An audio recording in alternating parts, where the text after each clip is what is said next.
Bueno, buenas tardes, Ciudad de México, 5 horas de la tarde. Es el día 7 de marzo, ya estamos a unos días de entrar a la primavera. Aquí el clima en la Ciudad de México está fantástico, pero no así en el calor del conflicto entre Rusia y Ucrania. La vez pasada me centré mucho en las guerras en la guerra geofinanciera y la guerra geoeconómica. Y, y me confiné mucho al asunto del SWIFT.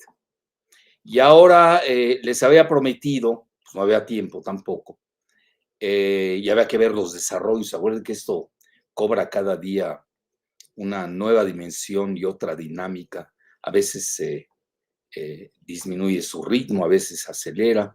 Hoy parece que estamos en una fase de aceleración estos días.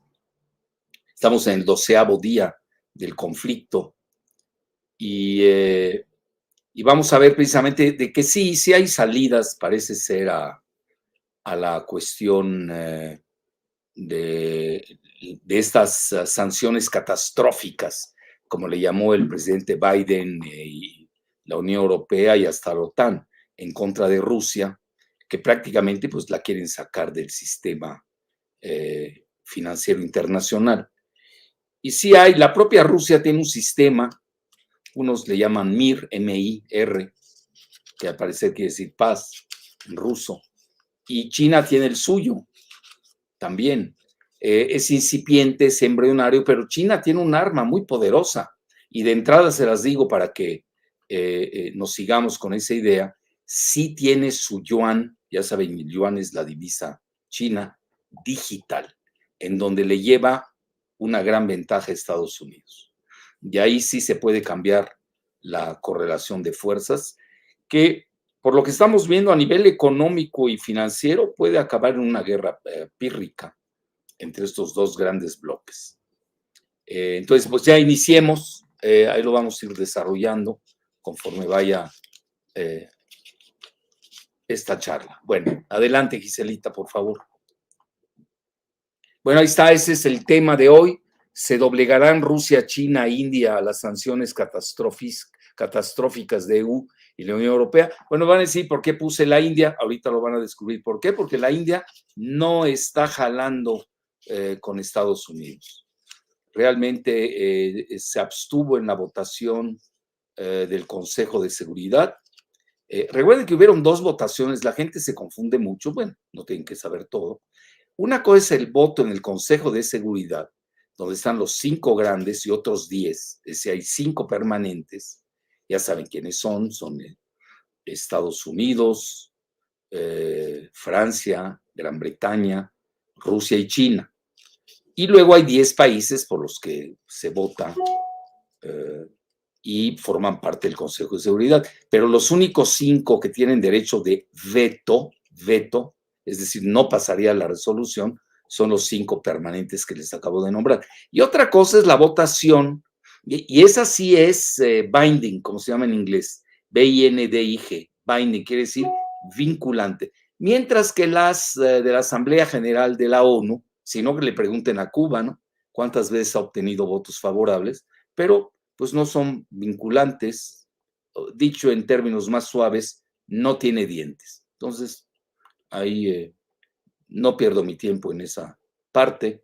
Es muy importante porque demuestra más o menos el pulso de lo que piensan en el planeta, cierto grupo, tampoco hay que irse con esa finta, pero por eso les digo que le pregunten a Cuba, yo desde que tengo memoria, siempre gana las resoluciones de la Asamblea General, pero como no son vinculantes, pues no pasa nada, nunca le levantan las sanciones. Bueno, empecemos con la primera, Giselita. Bueno, a ver, voy a cambiar mis lentes para ver aquí de lleno. Vean, curiosamente, me llamó la atención. Ya ven que yo he sido muy crítico de Bloomberg, sobre todo que citó una guerra que todavía no estallaba, incluso hasta se quedó media hora con ese titular. Y ahora he visto como que se ha un poco refrendado en su grave error y los veo un poco más, pues yo diría, menos desequilibrados de lo que han mostrado. Hoy, por ejemplo, me asombró mucho Wall Street Journal, ya prácticamente da por muerto y acabado a Vladimir Putin, el presidente de Rusia, igual que Foreign Affairs. Foreign Affairs, ustedes lo vemos, ya están en la época post-Putin. Váyanse con mucho cuidado. Mi consejo es muy académico. Obviamente todos tenemos nuestro corazoncito y está bien, pero pues ya cuando uno expone, pues tiene que ser uno muy, muy responsable. Y luego, porque si no, luego los errores se cobran y muy fuertes. Entonces, mi consejo es de que lean a los tres grandes, no pierdan su tiempo. Sin duda, el bloque de la anglósfera, la prensa británica es la mejor, hay que saberla leer también. El Washington Post es el establishment. Y lo demás de la prensa británica hay que leerla, pero hay que saberla. A veces yo la leo al revés y me da muchos dividendos, por eso les digo hay que saberla leer. Entonces, Bloomberg, curiosamente, me llama la atención, ha estado más y ha sacado cosas que no sacaría, pues por lo menos la prensa británica no he visto que lo saque. Eh, y aquí hay un autor que me llamó mucho la atención. Incluso discutimos este artículo, Giselita y yo, antes de subirlo, que se llama Andy Mukherjee. Él se ve que es de origen indio, de Singapur, si es que no me equivoco. Conozco muy bien Singapur, conozco la India y conozco los apellidos, así que espero no equivocarme. Y vean, curiosamente, ahí está, esta es la jugada maestra de China, ¿eh? Esta sería. Y es un artículo, a mi juicio, el más importante que ha salido, y créanme que yo leo, bueno, sé discriminar, tampoco leo locas. Ahorita le decía a una amiga mía, bueno, tienes que ser estratégica para leer. La lectura no es cuantitativa, es más cualitativa. Hay que tener, bueno, si no se pierde, imagínense, no acaba uno nunca. ¿Cómo leo a 193 países y todos sus periódicos? Y luego la mayor parte son refritos, mal hechos. ¿Cómo me pongo a leer Infobae, que es un portal argentino chafísimo y que además es propaganda de Israel? Pues voy directo y leo a los israelíes. Ya lo ven, yo los leo directo. No pierdo, no necesito vejigas para nada. Bueno, ya entramos de lleno. Sí quería darles la introducción porque no lo saca cualquiera, si no lo leí ni en la prensa china ni en la prensa rusa.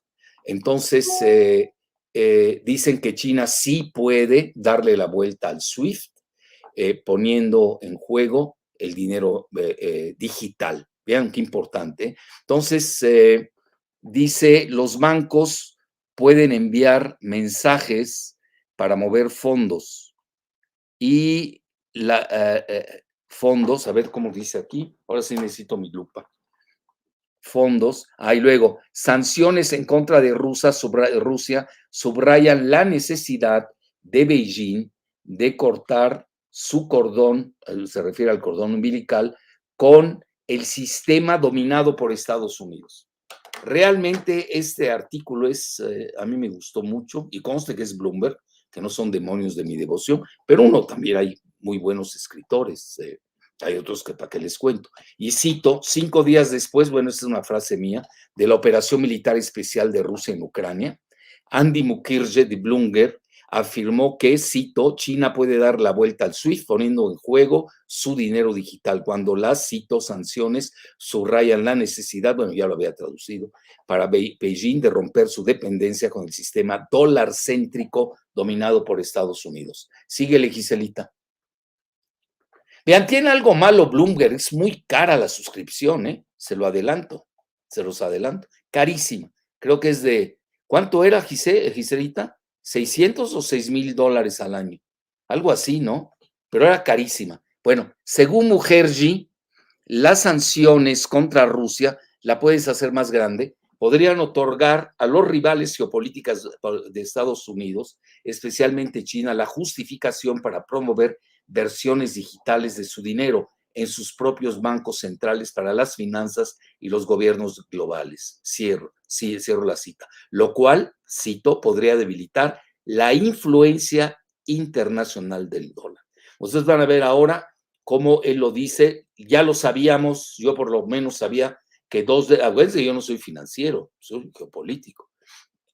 Me gustan las geofinanzas, pero hay cosas que uno no ignora.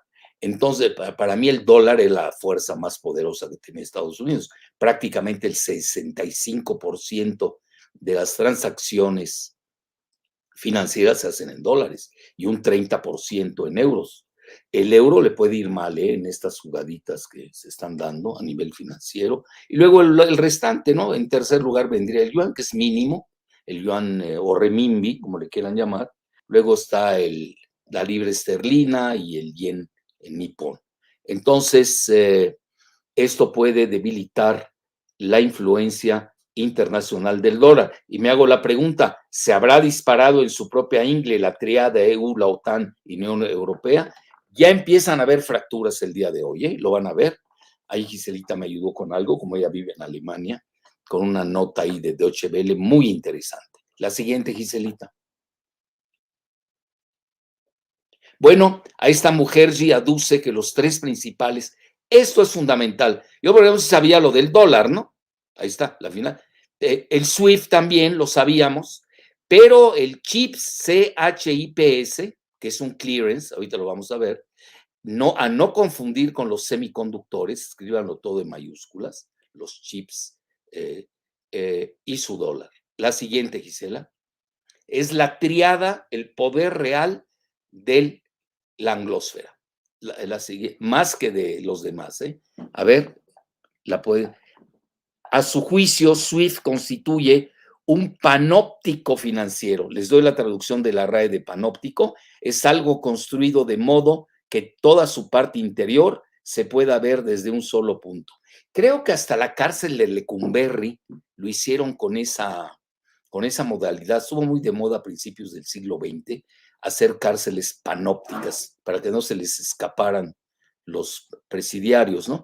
Que permite a Washington vigilar los flujos transfronterizos de fondo. Esto no se ve, esto forma parte realmente de las geofinanzas. Se los digo con humildad y rigor, yo creo que fui, si no el primero, estoy entre los 5 primeros que acuñamos el término, no sé quiénes sean los otros 4, así de fácil, pero vamos a darles chance, ¿no? Que hayan otros 4, quien haya acuñado el término de geofinanzas. A mí me achacan de que yo hice la geopolítica, acuñé el término en Latinoamérica, pues, ni saben de geopolítica nuestros amigos de Latinoamérica, por desgracia.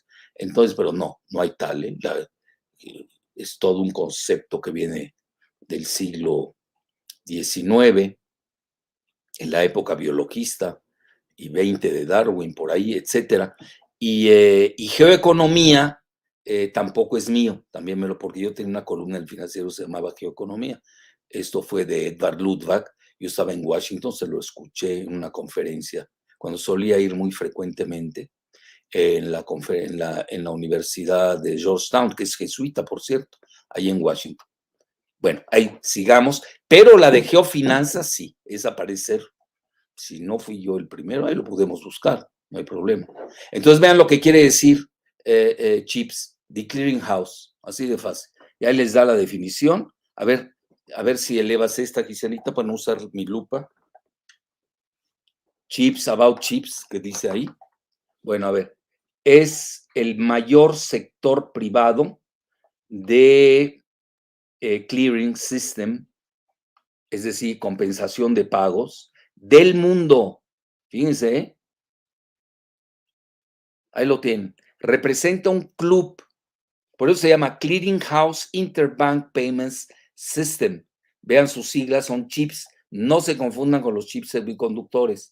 Entonces son 43, es un club privado de 43 financieras o instituciones financieras de 43 miembros que compensan y liquidan 1.8 billones de dólares al día, o trillones en anglosajón.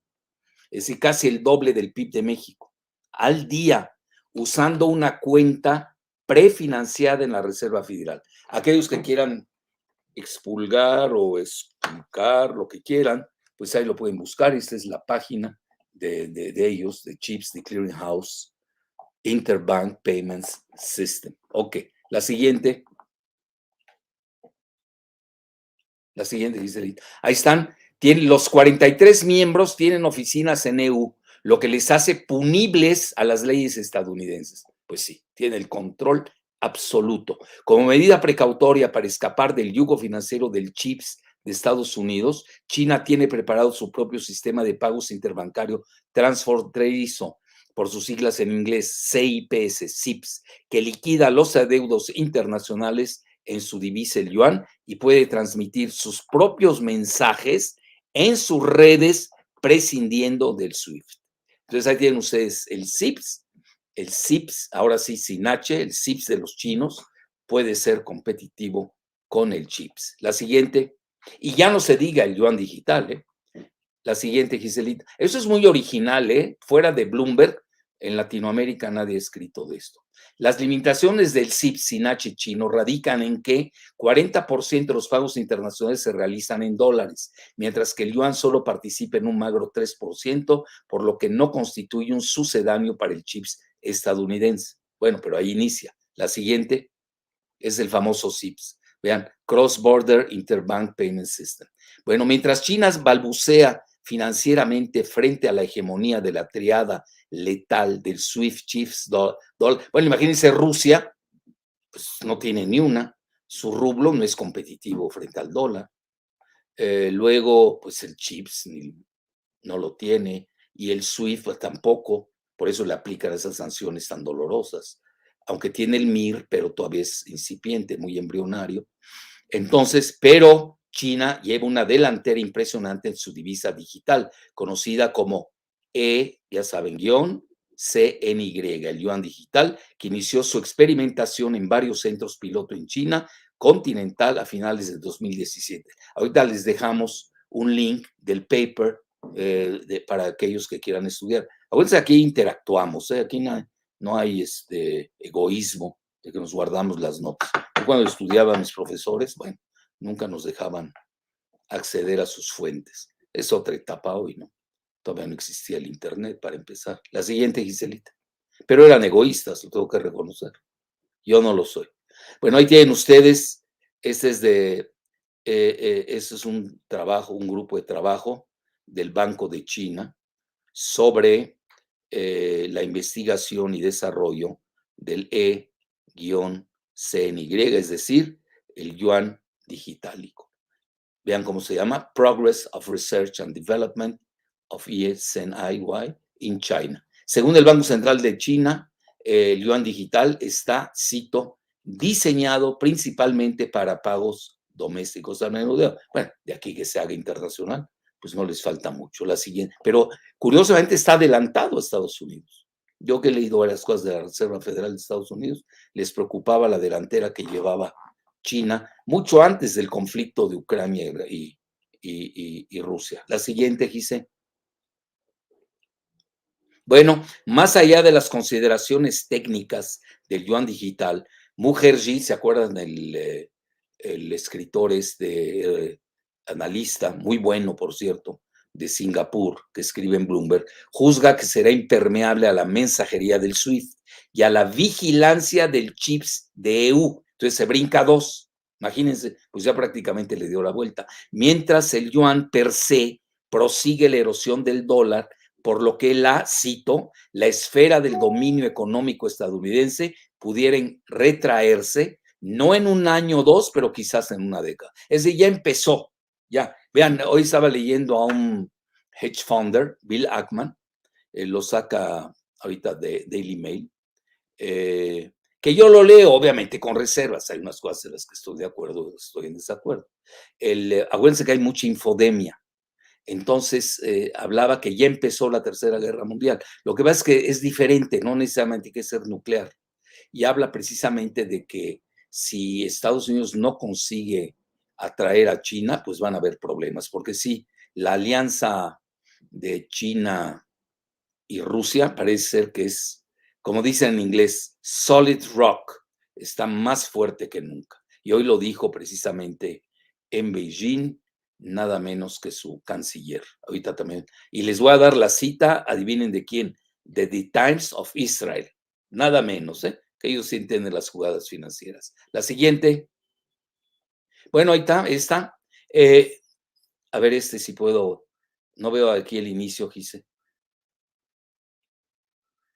Bueno, días más tarde a su seminal, 5 días más tarde a su seminal ensayo, Mukherjee juzga que, cito, aún sin la guerra en Ucrania, vean, aún sin la guerra en Ucrania, es decir, lo que pasó en Ucrania catalizó y aceleró la tendencia. La banca estadounidense que usa el sistema de mensajería SWIFT iba cuesta abajo. Cierro la cita y propone que los bancos centrales deberían edificar carreteras post-SWIFT para que, cito, se encuentre una alternativa más segura a fin de que las empresas y los individuos envíen fondos transfronterizos. Ahí tienen ustedes, 5 días después de que había hecho su excelente artículo, nos da esta opinión el famoso Andy Mukherjee. Bueno, yo lo estoy haciendo famoso en Latinoamérica, pero se lo merece, ni lo conozco, ¿eh? Véanse cómo un buen escrito, cómo puede seducir a otra persona, más que se dedica también a escribir. La siguiente, por favor. Bueno, y aquí hago la pregunta, incluso lo escribo en Sputnik, ya saben, está boicoteada, ahí lo dicen, incluso ponen ahí una etiqueta de que pues está boicoteada en Europa, ¿no? Todavía en Estados Unidos no llegan a ese grado, pero sí les ponen ahí una etiqueta de que es propaganda rusa. Entonces yo escribí esto, ¿no? Creo que el viernes pasado, sí. ¿Podrá la guerra global financiera y económica de Biden doblegar a Rusia y China? Y le agregué la India. Entonces pregunté, ¿habrá abierto la triada EU? Obviamente se los recomiendo el artículo. Ahí cito mucho a Mukherjee, pero también cito a otros, la OTAN, Unión Europea, la caja de Pandora del caduco, pero aún vigente sistema financiero internacional. Eso es lo que está en juego.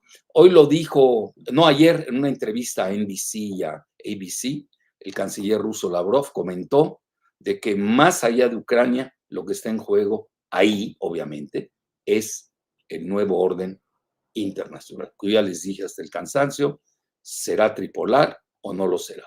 Será entre China, Rusia, Estados Unidos, no lo dije en orden, incluso podemos ir a bloques, no lo sé, porque también ya empiezan a haber fracturas en Europa, lo de la India, por eso lo agregué, etcétera.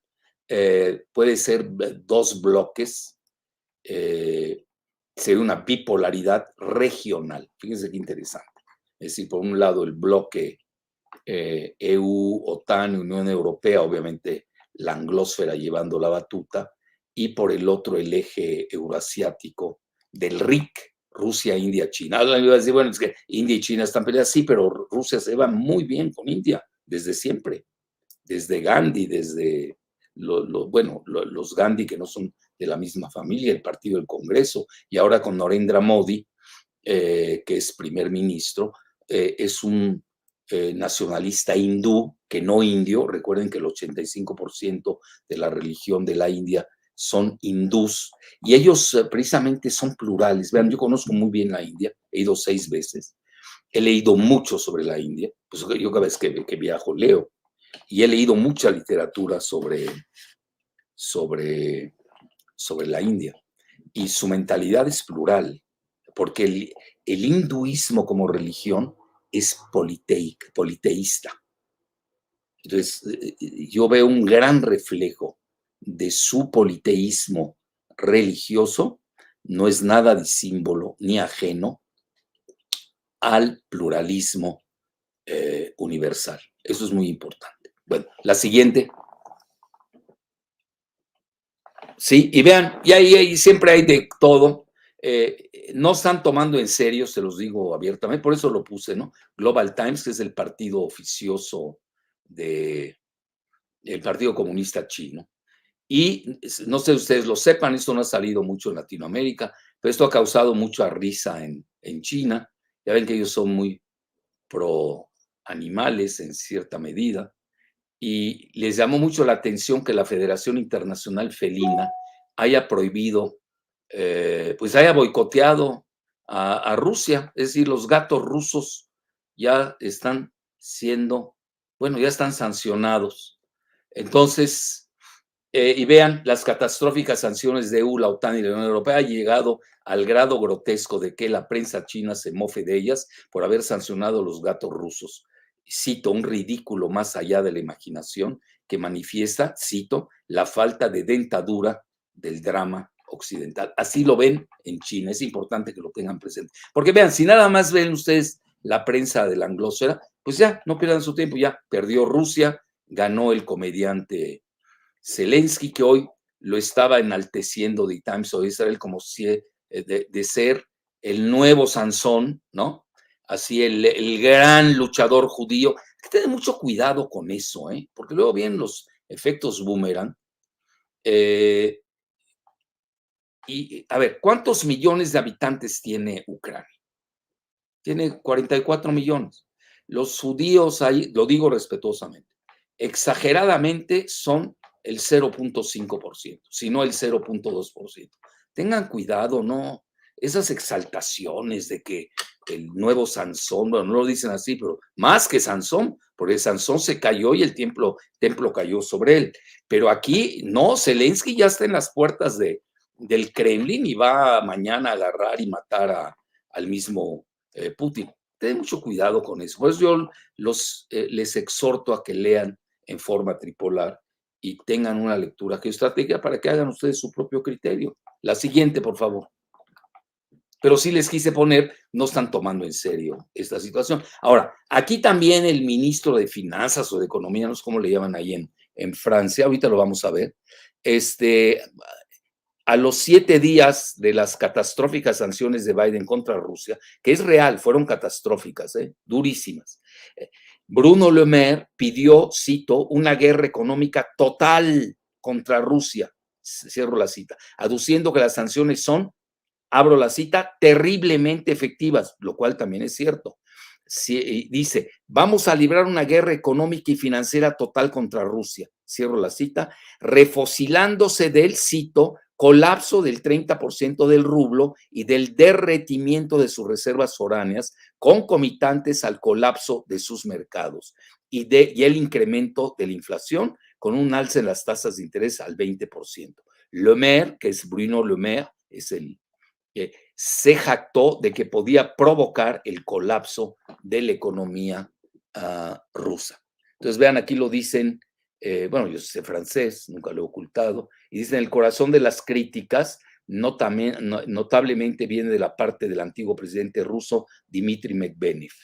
Entonces, lo dijo, ya vieron, es ministro de Economía.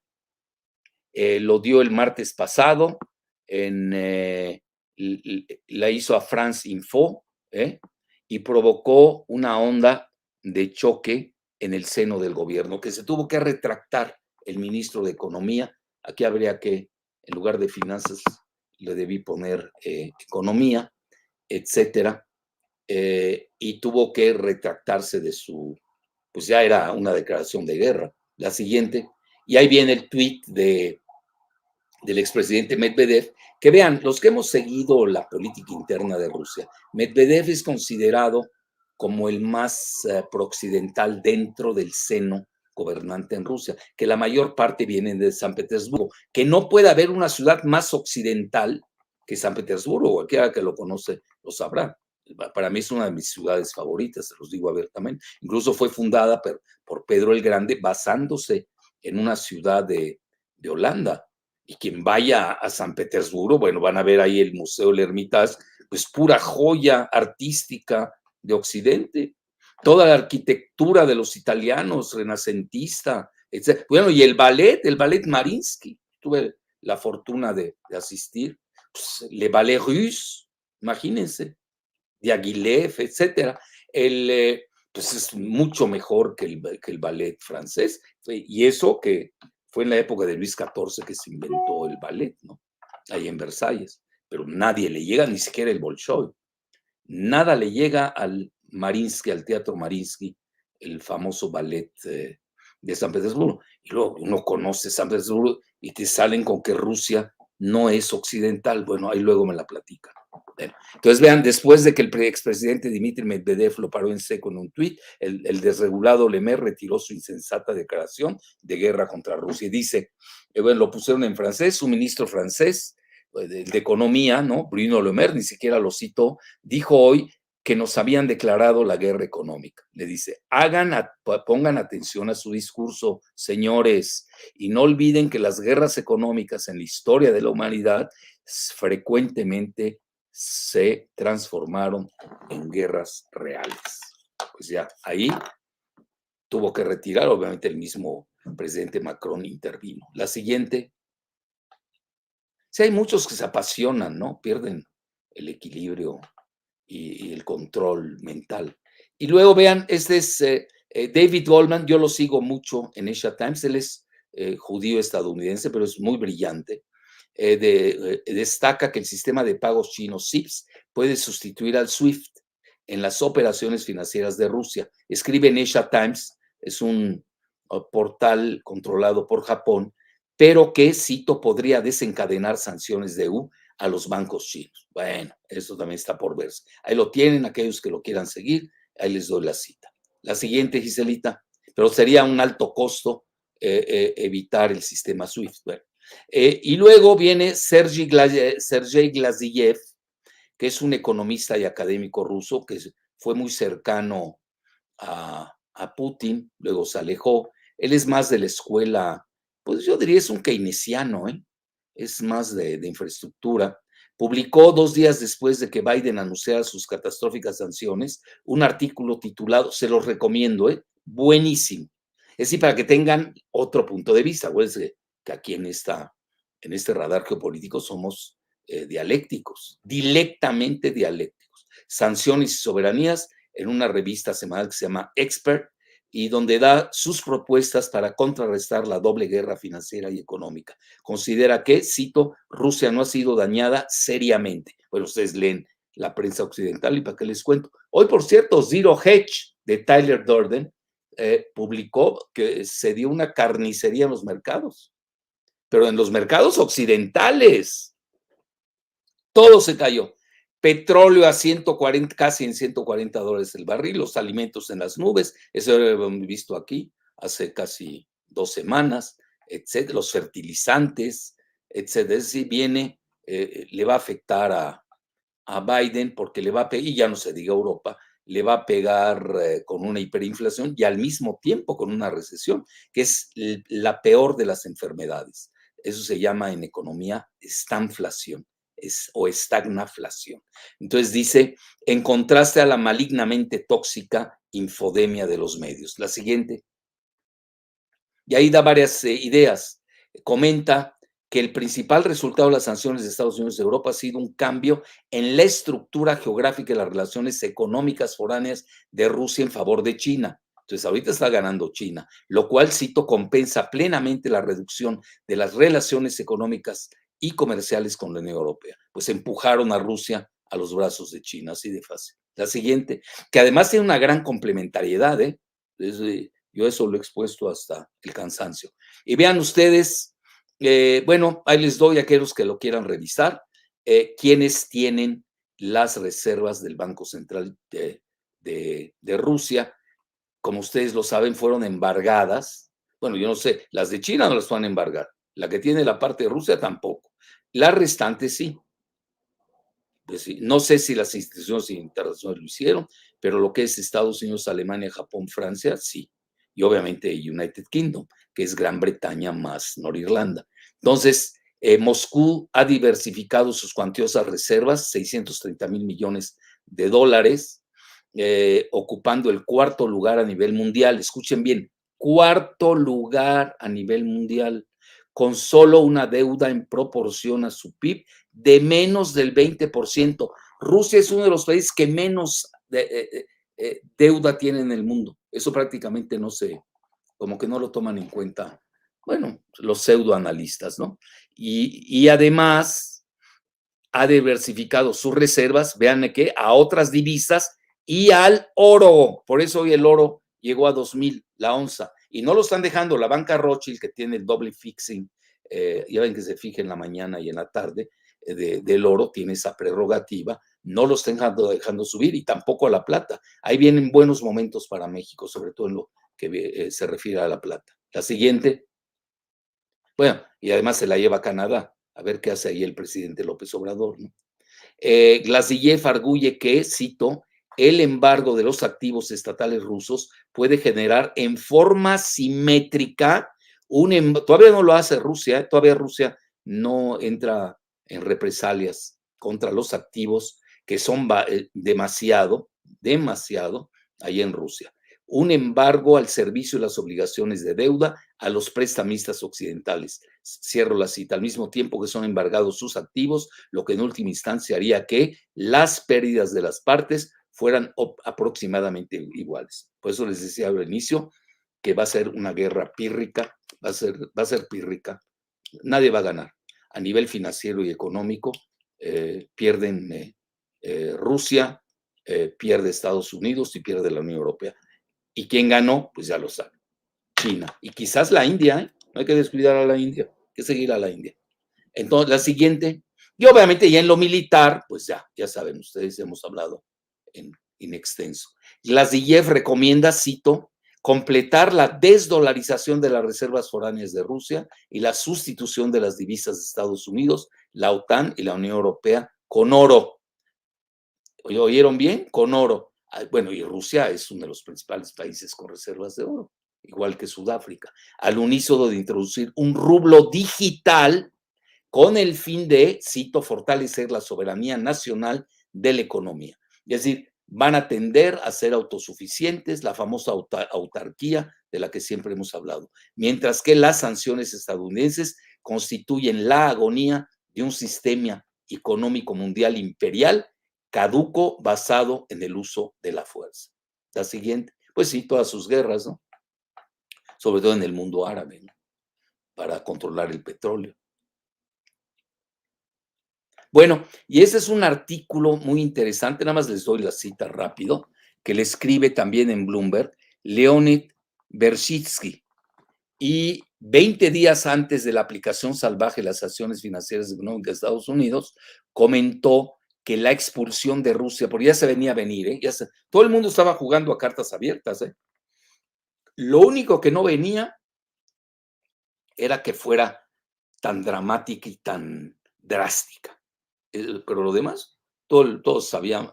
Ambas partes, a mi juicio, jugaron a póker abierto. Quizás Rusia no jugó mucho al póker abierto con las instalaciones de armas biológicas que, según ellos, Estados Unidos tiene en Ucrania, y también los 15 reactores nucleares que tiene Ucrania. Chernobyl, que es muy famosa, y otra más en el sur, etcétera, que ya le dedicaremos tiempo. Vamos a tener mucho para temas, sobre todo las guerras invisibles, radioactivas y biológicas. Ya dedicaremos un video especial. Y comentaba que la expulsión de Rusia del sistema de pagos interbancarios SWIFT podría ser contraproducente, ya que el sistema interbancario de pagos con sede en Bruselas, con un centro de datos en Virginia, es, cito, vulnerable al género de disrupción que las sanciones podrían acelerar. Y hoy se vio con lo que comentó Zero Hedge, Zero Hedge, el día de hoy, que hoy se dio una carnicería en los mercados occidentales. La siguiente. Bueno, ya está. Esto se lo recomiendo ampliamente. Vean, Gilbert Doctorow es considerado como uno de los máximos expertos de los contenciosos rusos, ¿no? Entonces dice, ahora es el momento para que brille India. Entonces, él es un autor que vive en Bruselas, tiene 5 libros de ensayos de las relaciones de Rusia y la Unión Europea y Estados Unidos. estudió en Harvard y luego tiene un PhD en historia rusa en la Universidad de Columbia en Nueva York. Si alguien sabe de Rusia hoy, es el doctor, ahora literalmente doctor. La siguiente. Y ese artículo pues es muy bueno. Bueno, y ahí tienen hoy The Times of Israel, cómo China llama a Rusia su principal socio estratégico pese a la guerra. La siguiente. Y vean todo hoy cómo estuvo. El gas spots les va a costar a los europeos, incluyendo España, les va a costar, bueno, ya no se diga Alemania, Francia no tanto porque ellos tienen, se abastecen más de la cuestión nuclear, Gran Bretaña, Alemania, les va a costar 2,000, parece ser, ¿no? Va a llegar hasta $2,000. Hoy vean todo lo que subió en estos días. La siguiente, el gas. Ya no sé, el petróleo está en 140. Muchos dicen que puede llegar a 200 a fin de mes. ¿Cuál sigue, Gisela? Vean, ¿qué es lo que domina a Rusia en los mercados globales? Paladio tiene más del 35%, casi el 37%. Los diamantes industriales, el platino, bueno, los diamantes industriales está en 32, más o menos 33, platino el 10%, el níquel casi el 9%, aluminio el 5%, cobalto casi el 5% también, cobre, ¿qué sería? El 4%, el gas natural, vean, 25%, petróleo casi el 12.5%, productos de petróleo casi el 10%, etcétera. Y el trigo, vean, con Ucrania son los principales productores. Wheat, por eso se disparó el precio del trigo, eso ya lo veamos. Yo porque no soy especulador, si me hubiera hecho archimillonario.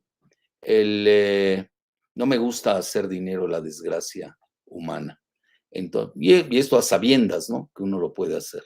La siguiente, vean, las SURS es USGS, USDA, BP, British Petroleum, los Emiratos, NBD, Research, etc. La siguiente, bueno, este es el artículo de Dr. O, ya lo puso Gisela, y vea, parece ser que el tweet, el top trending hashtag en la India es estamos con Rusia, estamos con Putin. Les recuerdo que la India tiene 1,300 millones de habitantes, 1,300 millones de habitantes. China, 1,400 millones. Nada más que India va a tener más habitantes que China en las próximas fechas. Por la cuestión de la natalidad, China tenía la política One Child Policy, que ya se volvió de 2 hijos, pasaron de un hijo a 2 hijos. Y les recuerdo que la Unión Europea tiene alrededor de 500 millones de habitantes. Estados Unidos anda en 330 millones de habitantes. Saquen su cuenta. No estoy haciendo demagogia demográfica. El mundo musulmán, que en su gran mayoría apoya a Rusia, que eso no sale en Occidente, tanto Pakistán como Irán están apoyando a Rusia. Y ya no se diga Arabia Saudita, los Emiratos Árabes Unidos, etc.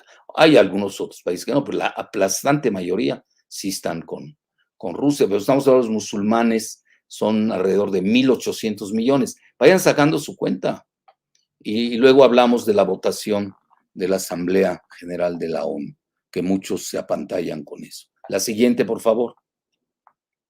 Bueno, ahí está, es muy importante, vean, lo hago para equilibrar, como ayer el Financial Times, que es el portavoz del globalismo neoliberal, comenta que el banco VTB, el segundo más importante de Rusia, es obligado a salir de Europa. Y pues sí, se están golpeando mutuamente. Entonces, porque sus activos fueron congelados por los aliados occidentales. La siguiente. Otro también ayer del... Esto, agárrense de la silla. Agárrense de la silla. Debido a que, pues obviamente, ¿dónde van a buscar petróleo? pues Estados Unidos está cambiando su política con Caracas, con Maduro. Se van a desmayar los Krause, los, ¿cómo se llama este? El Zuckerman, ¿no? ¿Quién más ahí está? El Gutman y todos sus Goyim, como el chetumaleño Camín, toda esa fauna, ¿no? El Salmerón, todos esos que son prosoros a morir. Entonces, el Taibo, etcétera.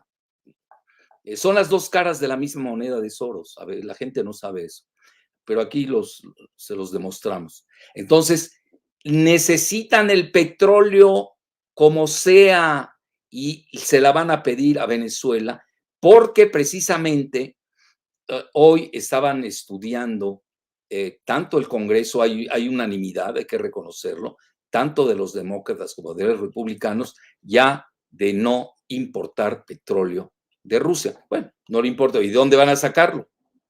Pues ahí tienen a Venezuela y viene probablemente, ahí tienen ustedes la cita, un cambio espectacular de la política de Estados Unidos con el régimen de Maduro, que es el sucesor, digo, para estos televisos que se les olvida, son tan maniqueos y propagandistas, que ven una noticia de estas bueno, y se asustan, se van a desmayar. Van a haber muchos infartados con esta noticia. Bueno, Calderón, imagínense. Toda la política externa del PAN basada en una política en contra de Chávez y de Maduro. Bueno, ya está a punto de venirse abajo, porque Estados Unidos necesita petróleo y un lugar importante para obtenerlo, pues es Venezuela, pero obviamente tienen que levantar las sanciones y tiene que ser en coordinación de Venezuela, pues mínimo con Cuba, mínimo, que los ha apoyado con todo, etcétera. Entonces, vean, lo que les quiero decir de esta frase de el mundo ya no es el mismo. Como dicen en los casinos franceses, faites vos jeux. Es una nueva partida, estamos ante el desarrollo y la dinámica de un nuevo orden mundial. Lo que ayer fue, hoy ya no lo es y no lo será mañana. Así de fácil. Entonces, vuelvan a hacer sus reacomodos, olvídense de toda esa política maniquea de la Guerra Fría, de la posguerra fría. Hoy los eventos en Ucrania nos están llevando a datos espectaculares, a jugadas espectaculares como esta, donde Estados Unidos tiene que recurrir a... Y ahí está, vean la foto de Maduro con Putin. Tiene que recurrir pues a las mayores reservas del mundo que tiene Venezuela. Además le tienen que devolver su oro. Yo un día les contaré qué idea les di antes de que llegara Maduro al poder, cómo obtener su oro. No lo puedo decir por razones obvias. La siguiente, Giselita. Esto es espectacular, ¿eh? Y luego vean, también los franceses lo reconocen. En la misma empresa petrolera Total sigue con Rusia pese a la salida de sus rivales. Ya ven que se ha salido Shell, tengo entendido también que ExxonMobil, bueno, hay muchos que han salido, bueno, hasta, estoy hablando a nivel petrolero, pero Total se quedó, ¿eh? No se ha salido. Es decir, ya empiezo a ver fracturas dependiendo del tema, sobre todo en el tema energético. Y eso que Francia es potencia eléctrica nuclear. Nunca ha tenido accidente, lo hacen muy bien, etcétera, etcétera. Entonces, sí, pero tampoco quieren dejar los jugosos negocios que representa el petróleo y el gas de Rusia. Luego Alemania, bueno, Europa en general, importa 40%, si no me equivoco, de gas y 30% de petróleo de Rusia. ¿Cómo van a...? Lo de menos es sancionar, ¿no? Y luego, ¿de dónde obtienes el restante? Ya lo dijeron nuestros amigos de Qatar, no, que no coman cuentos, no tenemos suficiente para abastecer el mercado europeo. Luego quisieron atraer a Irán, que, y ya lo dije la vez anterior o la vez previa, Irán va a ser uno de los grandes vencedores, a grado tal que Estados Unidos ya quiere acelerar el acuerdo sobre su contencioso. ¿Se acuerdan que habían hecho tanto Biden como Obama? Y quieren regresar. La que está tomando las cosas con calma es Irán, porque tampoco quiere dañar a Rusia. Es decir, se tiene que coordinar con Rusia. Parece que no, pero existe una gran coordinación de Irán, con India, con Rusia y con China, a tomar en cuenta. Por eso hablo yo de ese famoso eje euroasiático. Bueno, ahí lo tienen los grupos, obviamente los critica el Financial Times, porque pues, ellos son los grandes perdedores en Rusia. Ve que se ha aislado como transnacional. A pesar, permanece en Rusia a pesar de la salida de sus rivales petroleros, que son los anglosajones. La siguiente. Por eso les digo, hagan de nuevo sus juegos. Esta me la envió Giselita, le di el visto bueno, y vean, Olaf Scholz, que estuvo muy duro, sobre todo la que ha estado muy dura es von Leiden, que se fue a la yugular, literalmente es la de la Comisión Europea, pero ahorita parece ser en Alemania andan bajando. Hoy noté que le bajaron el tono, y dice Olaf Scholz, que ustedes saben es el canciller alemán del Partido Socialdemócrata, que salió perjudicado, nos guste o no, acuérdense que maneja las operaciones de Nord Stream, de la empresa Nord Stream 2, pues es el ex canciller alemán también del Partido Socialdemócrata, Gerhard Schröder, que ya quebró Nord Stream 2 por esas sanciones tan duras, que creyeron que iban a someter de inmediato a Rusia, pero Rusia no creo que se hubiera lanzado así al conflicto con Ucrania sin haber tenido. Recuerden, el 6 de diciembre Putin fue a Nueva Delhi, a India, y el 8 de febrero estuvo en la inauguración de los Juegos Olímpicos de Invierno de Beijing. Incluso se llevó en el avión a Alberto Fernández de Argentina. Entonces vean lo que dice, esto lo saca Deutsche Welle, que es oficial, lo puedes aumentar, Giselita. Dice, las importaciones de energía rusa son, cito, esenciales para Europa. La Unión Europea importa desde Rusia hasta un 40% del gas que utiliza, lo que les decía, y Alemania es especialmente uno de los países de la zona que más depende de las importaciones energéticas rusas. Aquellos que andan criticando en México a la 4T y la política nacionalista energética de nuestro amigo. La siguiente, que por cierto me hizo el prólogo a un libro famoso que hice de la desnacionalización de Pemex. Bueno, hasta aquí le llegamos. Disculpen, tenía que dar muchas diapositivas, había que tener muchas cosas en el radar para ya pasar a preguntas y respuestas. Voy a ser muy breve en las respuestas porque si no, esto se va a tardar demasiado y no lo quiero. La siguiente, Gisela, empecemos preguntas y respuestas. Nos dedicamos exclusivamente a la litis, como dicen los abogados. No nos salgamos del contexto porque hay muchas aristas. Que si ganó Putin, que si perdió Putin, que si Lindsey Graham, un influyente senador republicano, pidió el asesinato de Putin. Y ayer comentó el presidente ruso que ellos sabían dónde está Zelensky escondido, pero que no lo van a matar. Imagínense los grados a los que hemos llegado.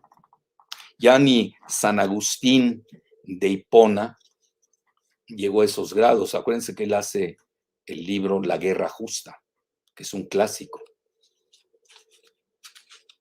Debe permanecer algo de civilización aún en una guerra. No se puede ser tan barbárico. La siguiente, Giselita, empecemos con preguntas y respuestas. Ok. Primera pregunta. Mencionan, doctor, ¿ve factible la consolidación de una divisa frente al dólar que pueda competir al tú por tú en el mercado internacional financiero?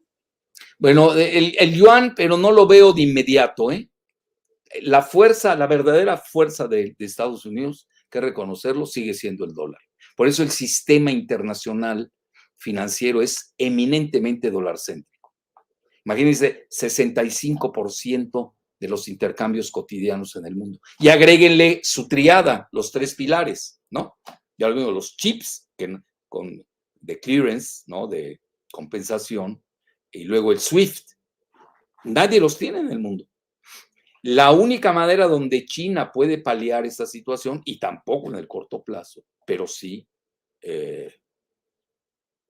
pues preparándose, es con el yuan digital. No sabemos, quizás los rusos tengan preparado algo con el rublo digital, lo ignoro. La siguiente.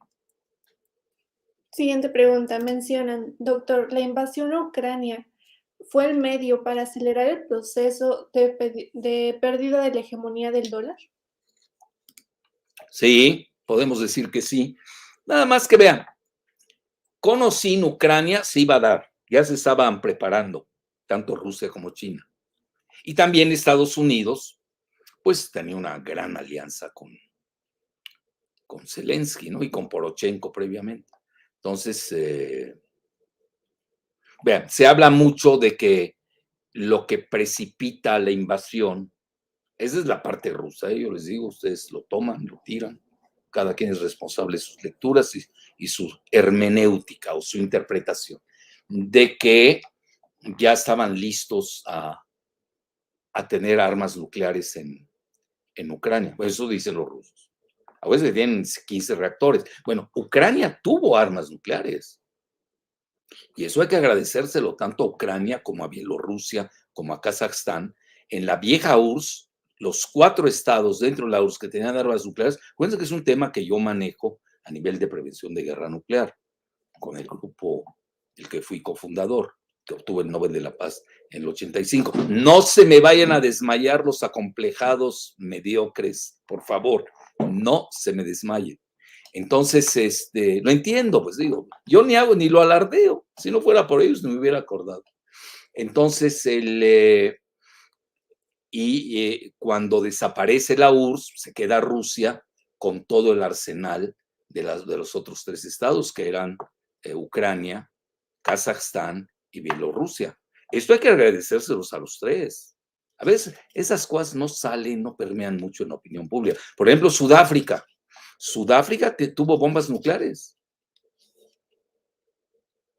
y las dejó el programa. También hay que agradecérselos, ese tipo de gobiernos, sobre todo hoy que estamos en una intensa proliferación de armas nucleares.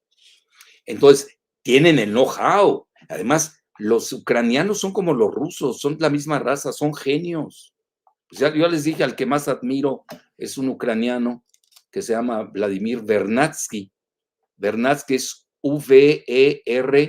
Verdnadsky, Vernadsky, el que cree el concepto de la biosfera, es un concepto, olvídense, de la máxima civilización humana. No existe su obra en español.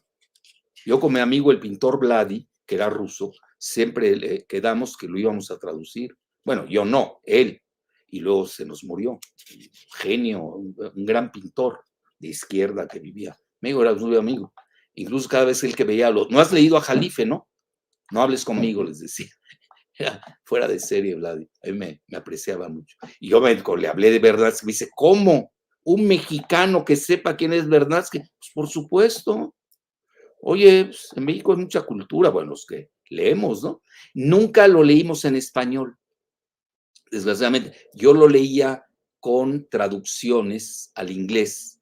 Y ya lo poco que le leía a Vernadsky, bueno, yo lo vengo siguiendo, ¿qué les gusta? 30 años atrás. Fácil. Es un genio. Es de los rusos y los ucranianos son fuera de serie. Por eso a mí me duele mucho lo que yo llamo esta guerra civil. Una guerra que nunca debió haber ocurrido. Pues obviamente alguien atiza navajas, ya se imaginan qué estoy pensando, ¿no? Pero no es motivo ahorita del tema. La siguiente. ¿Cuántas tienes, Giselita? Sí, hay varias preguntas. Bueno. Siguiente pregunta. Doctor Jalife, ¿podrá Rusia dejar de vender su gas petróleo en dólares y euros para cotizarlo en otra divisa alterna y así disminuir aún más la hegemonía del dólar? Sí, sí. Bueno, ya estaban pensando en el yuan. ¿Se acuerdan? En una ocasión se manejó en Shanghai que se iba a manejar el petroyuan. Entonces ellos ya se estaban preparando, esa es la realidad. Entonces yo diría que el asunto es como un cono de arena. Ustedes hacen su cono de arena y el último granito es el que derrumba el cono de arena. Esto es Ucrania.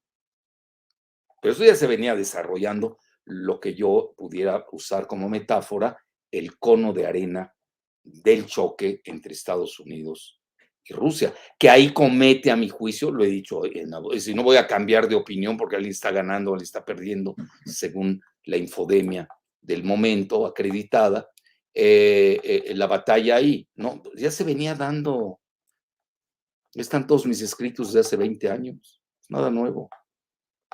Es más, es una guerra que lleva 30 años, si somos precisos. Para ser más, porque vean, siempre yo lo comento, hay el zoom, Z-O-O-M, de inmediato, es una cosa. El zoom del corto plazo, del mediano plazo y del largo plazo. Son visiones totalmente diferentes. Podemos decir que la guerra empezó hace 30 años, con la disolución de la URSS. Y luego la resurrección de Rusia en el año 2000, cuando llega al poder Putin, que querían ingresar hasta la OTAN, los rusos. Los rusos eran una parte muy ingenua en relación a Estados Unidos, muy ingenua. Siempre el sueño de ellos, pues yo siempre conozco bien la región, era ser aliados de Occidente. Vayan a San Petersburgo, por favor. Y luego me dicen si son asiáticos.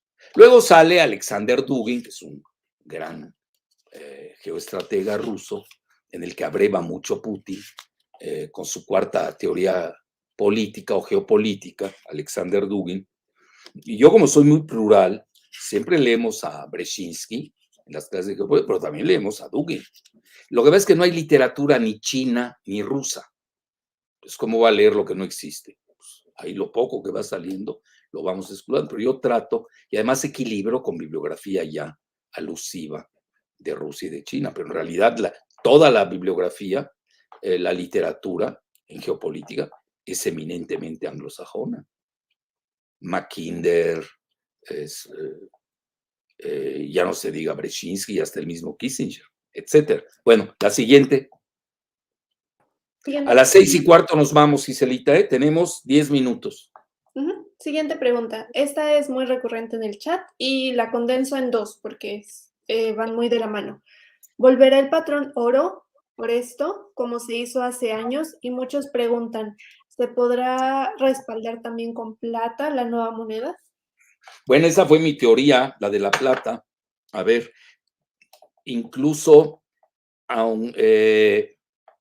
existió en el siglo, en el siglo XIX, el patrón bimetálico de oro y plata. El Partido Republicano está a favor del patrón oro, del regreso.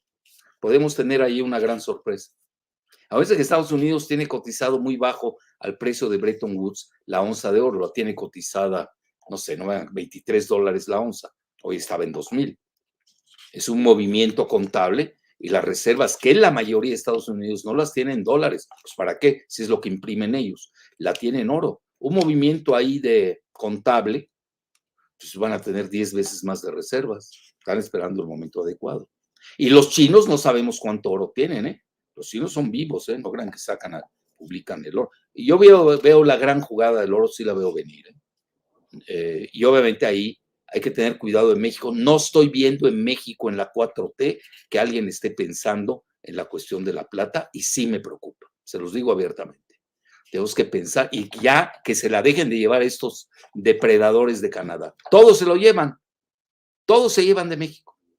Ya basta. Bueno, la siguiente. Siguiente pregunta. ¿Podemos decir que el mundo se está dividiendo en un capitalismo occidental y en un capitalismo oriental? De ser así, ¿cada uno tendrá posteriormente un sistema financiero propio? Mira, muy buena pregunta. Es es un escenario muy válido, pero van a haber traslapes.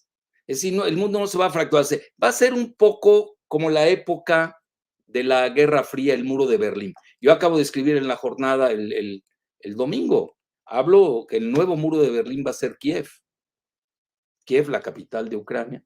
Incluso se habla de un nuevo estado, Novorossiya, la nueva rusa que lleva toda la región del Donbass, la costera del Mar Negro de Ucrania, que ya prácticamente la tiene Rusia.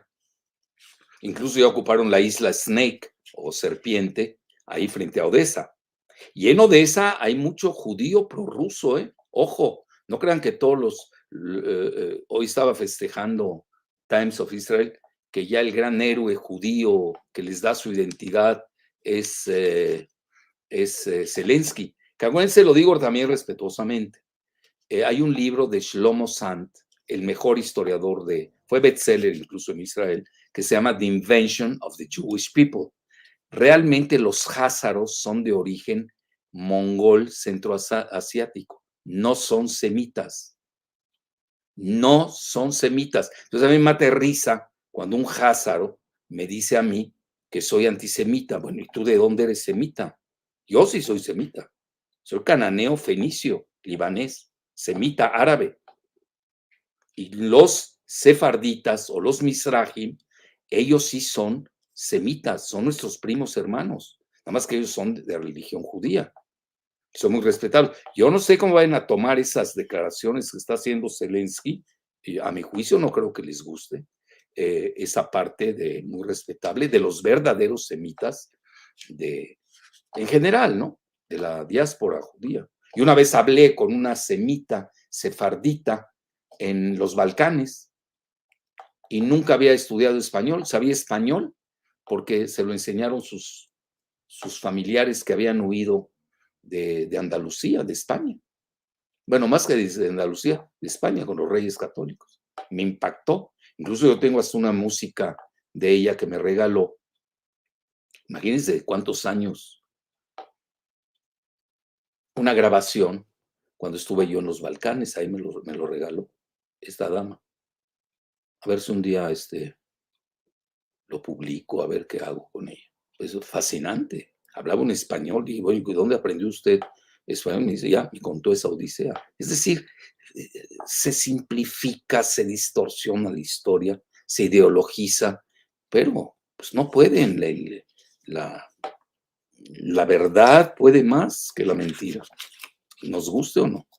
Bueno, al menos que el vencedor sea el de la mentira, pues ya perdemos todos los de la verdad. La siguiente, Giselita, pero es muy buena pregunta, ¿eh? Puede darse, pero hay traslapes. Vean, por ejemplo, países como India, que no quiere pelearse con Estados Unidos, ni con Gran Bretaña, y está en el Quad del Pacífico. Y tampoco quiere entrar en los pleitos de Ucrania y Rusia. Y tiene excelentes relaciones con Rusia. Bueno, ahí va a ser quizás algo así como una Suiza, ¿no? Donde ahí se hacen todos los intercambios. Van a haber traslapes, yo sí veo esa situación. Tampoco va a ser así tan dramática la ruptura. Habrán países que jueguen, que tengan pues un pie en un lado y un pie en el otro. La siguiente. Justo parte Nos quedan 5 minutos, Gise. Sí, justo parte de lo que comentabas es la siguiente pregunta.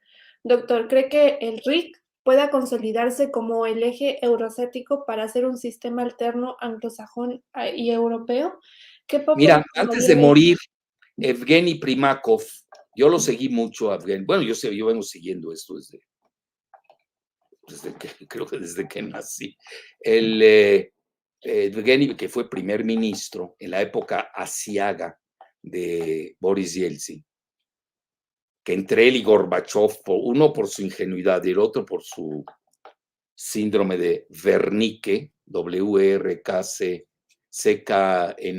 Wernicke, N-I-K-E, bueno, ya saben a qué me refiero, pues despedazaron.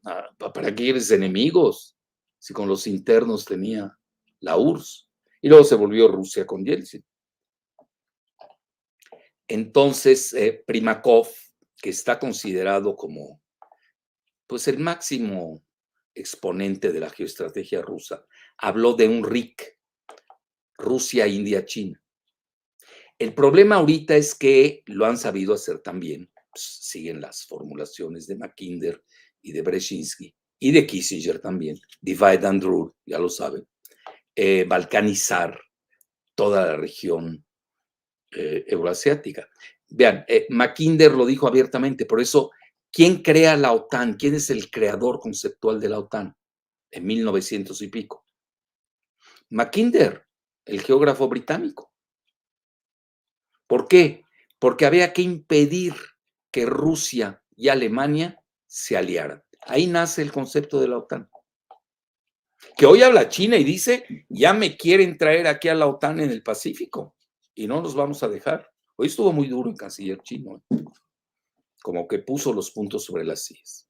Sí, aquellos que andan especulando que China va a tirar a Rusia bajo el autobús. No hay tal, ¿eh? Aquellos que hacen especulaciones, piensen en otro teorema más viable. Entonces, Primakov sí pensó en eso. El problema hoy del RIC es la disensión entre China e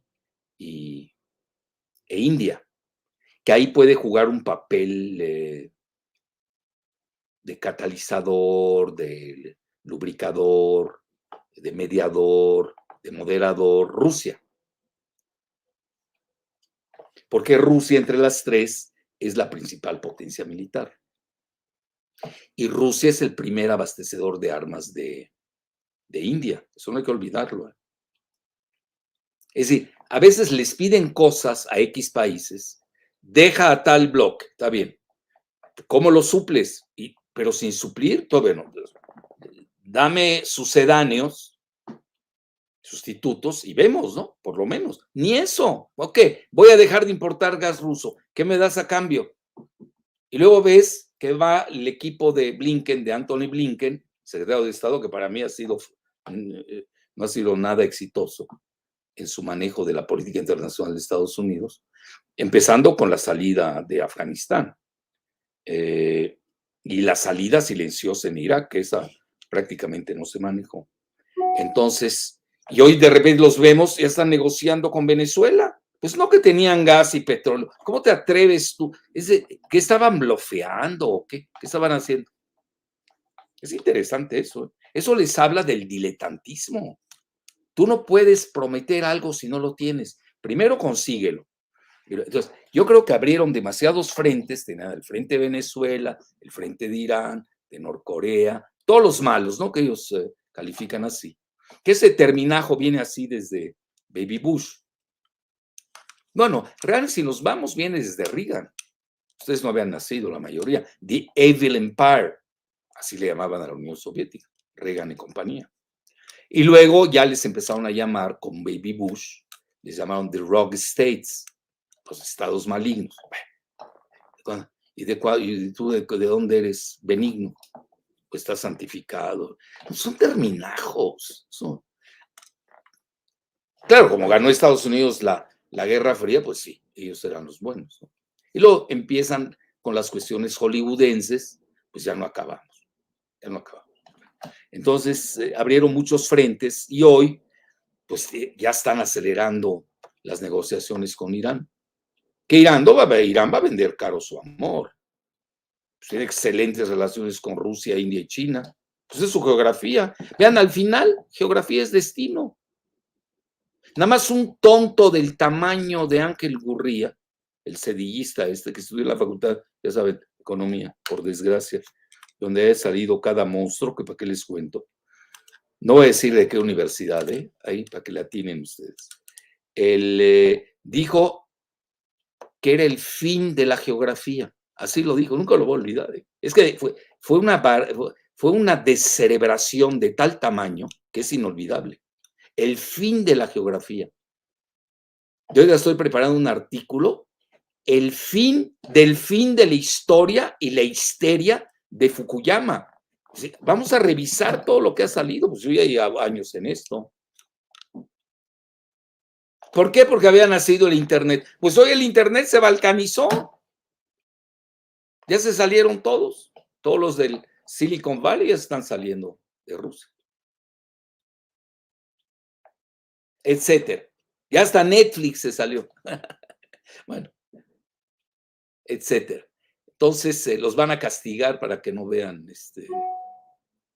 las películas occidentales. Bueno, ese es el grado hoy que estamos. Una ruptura, yo diría más que una ruptura, no solamente, eso es lo que a mí me duele en particular, es la ruptura y la fractura del planeta. Es decir, es una gran pena, y con esto concluyo, de que la idea maravillosa de la biosfera de Vernadsky, en donde el matar a un humano equivale al propio suicidio de uno, pues hoy está agonizando en Ucrania. Eso es a mí lo que más me duele. La muerte del concepto biosférico, porque al final del día el planeta es uno solo. Está bien que no tengamos un gobierno así globalista como lo quieren los grupos, ustedes ya conocen, de Soros, Rothschild, Bill Gates, Gordon Brown, Tony Blair. Está bien, pero dentro de la armonía, una armonía universal. ¿A poco vas a dividir el aire, el oxígeno, el agua? Bueno, el agua ya lo están dividiendo, están consiguiendo. Pero hay partes donde no respiramos el mismo oxígeno. Somos seres biosféricos. La palabra viene que es donde precisamente están concentrados los seres vivientes de la creación. Eso es lo que hoy está agonizando en Ucrania. Y es muy lamentable. Es decir, es la defunción del humanismo y de la civilización ecuménica universal. Tenemos que hacer el máximo para recuperarla, para hacer un control de daños y vivir de nueva cuenta más allá de estos muros que se están creando por doquier. Bueno, nosotros tenemos un muro en la frontera, que no los crearon. Israel tiene muros en su frontera. En Europa están haciendo muros. Estamos regresando a los muros. Recuerden la muralla china. ¿Para qué se hizo? Pues para impedir las migraciones barbáricas del norte.